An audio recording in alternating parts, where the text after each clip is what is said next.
So Sweeney's talking about the gormless conformists in sensible Ganseys with their incessant blather about innovation and motivation and sports psychology who love the current game because it's as dull as they are. They like to scoff at Brolly and Spillan's repeated assertions that modern-day Gaelic football is terrible. They come out with that laughable line about the game evolving.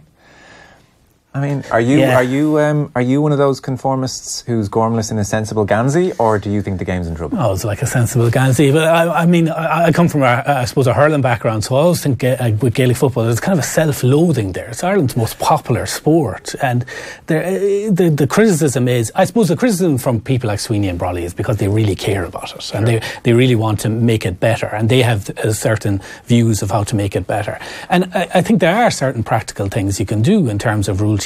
I'd like to see the GAA be more proactive in terms of rule changes. God knows there's enough pre-season tournaments there that you could experiment with, but also you're going to, and this applies to counties that are traditionally called weaker counties. A tiered championship is the way to go. Sure.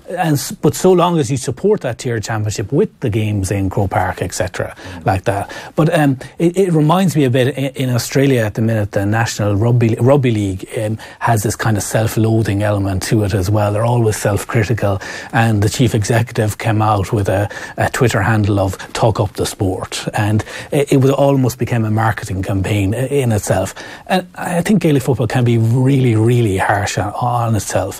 There's some incredible athletes like Conor McManus and that in it, and you have to see that. But something needs to be done now in terms of a dynamic assessment of the rules. Okay.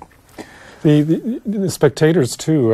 Last week I had reason to be driving past Croke Park. The first game had started, but the second, so it was underway, and there were still spectators, thousands of spectators who were coming in for the second game, who were hanging around Drumcondra and Jones's Road area, but had no interest in going in to watch the first game, which always surprised me, because I would have thought that although your team is not involved, why not go for the entertainment?